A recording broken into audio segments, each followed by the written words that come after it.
Hello दोस्तों, आदाब, नमस्कार, सत श्री अकाल। आपको पता है हमारी जिंदगी में किताबों की एक खास जगह है। आज आपको एक कहानी सुनाती हूँ। कहानी का नाम है अकेले लड़ने की ताकत।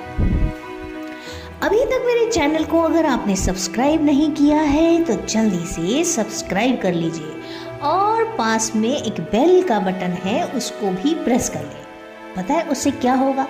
उससे ये होगा कि मेरे वीडियो का नोटिफिकेशन आपको सबसे पहले मिल जाया करेगा और नीचे प्यारा सा कमेंट भी कर दीजिएगा। तो दोस्तों, कभी कभी हमें जिंदगी में अकेले रहकर अकेलेपन से लड़ने की ज़रूरत होती है। ये कहानी एक ऐसे ही लड़के की है जो अपने गोल्स की ओर आगे बढ़ने के लिए अपने अकेलेपन को एक सुनहरा मौका बनाता है। आप सोच रहे होंगे अकेलेपन से भी कभी कोई सुनहरी मौका मिलता है क्या? यार हद है, ऐसा हो ही नहीं सकता। अकेलेपन में तो इंसान रोता है, तड़पता है, बेहाल हो जाता है, ये सोच सोच कर कि वो अकेला है, उसका इस दुनिया में कोई सहारा नहीं है। यही गम उसे सताता रहता है। तो चलिए सुनते हैं ये कहानी, अकेले लड़ने की ताकत। एक वक्त की बात है। एक छोटे से गांव में एक लड़का रहता था। वो भी बहुत सारे ख्वाब देखता था, जैसा कि हर इंसान देखता है। वो लड़का भी अपने गोल्स को हासिल करने के लिए कोशिश करने का लगातार जुनून रखता था।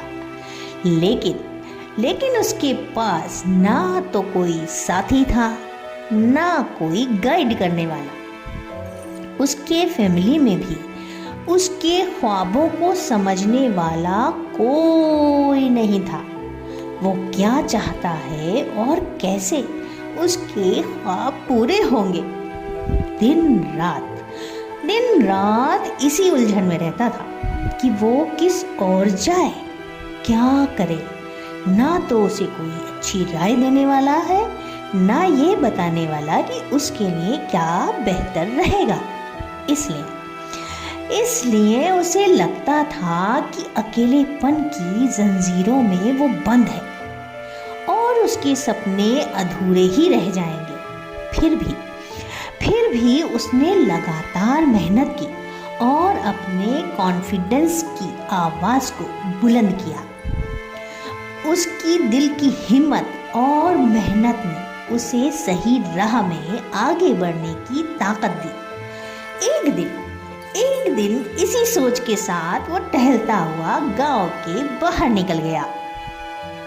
शहर शुरू होते ही वहां उसने देखा कि बड़ी सी इमारत बनी हुई है, जिस पर बड़े बड़े लफ्जों में बोर्ड पर लिखा था पुस्तकालय।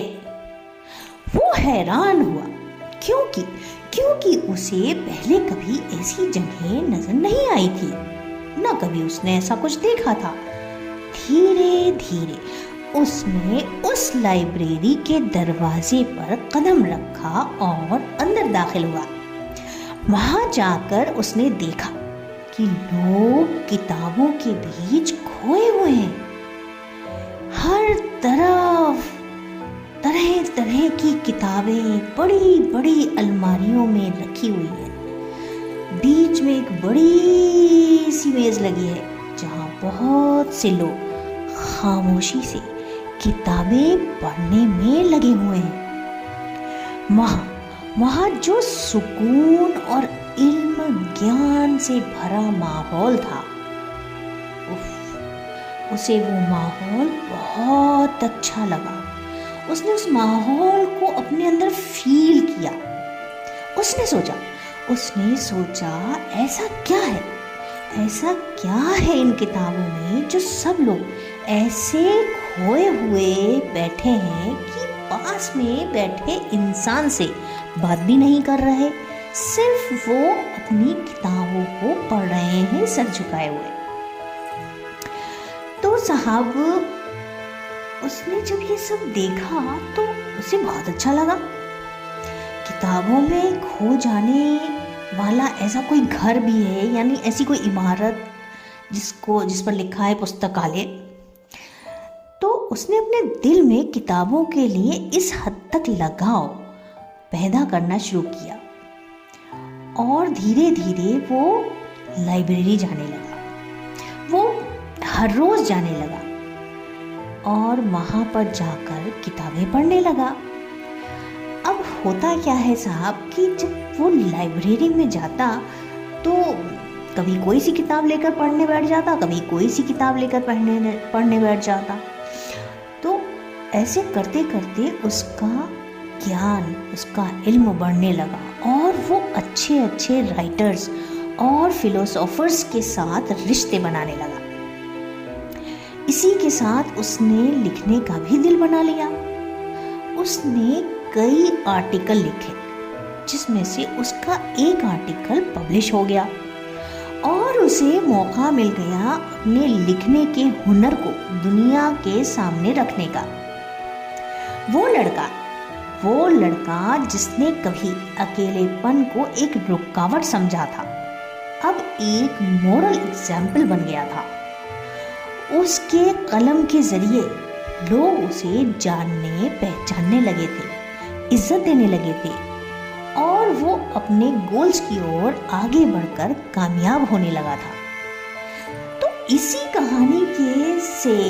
कहानी से हमें ये सीख मिलती है कि अकेलेपन को एक सुनहरा मौका बनाने के लिए हमें संघर्ष, मेहनत करना चाहिए और ऐसी मेहनत कि बस उस गोल्स को पाने के लिए उसके अंदर पूरी तरह से खो जाना चाहिए। हमारी जद्दोजहद, दिन रात की मेहनत, लगन हमें अपने टारगेट की ओर हासिल करने के लिए आगे बढ़ाती है। पता है दोस्तों, कहा जाता है कि किताबें इंसान की सबसे अच्छी दोस्त होती हैं। किताबों के लिए एक मसल मशहूर है, no complain and no demand. सिर्फ किताबें ही ऐसी दोस्त होती हैं जो कभी कोई डिमांड नहीं करती और ना ही कोई शिकायत करती हैं। हमें एक सही रास्ते पर ले जाने में किताबों का बहुत बड़ा हाथ होता है। अगर आप इनसे दोस्ती करते हैं और इनको अपने अकेलेपन का साथी बनाते हैं तो ये एक सच्चे साथी की तरह आपके साथ हमेशा रहती हैं। तो इसी के साथ अपनी दोस्त बेनज़ीर को इजाज़त दीजिए। Books are your best friend. अल्लाह हाफ़िज़।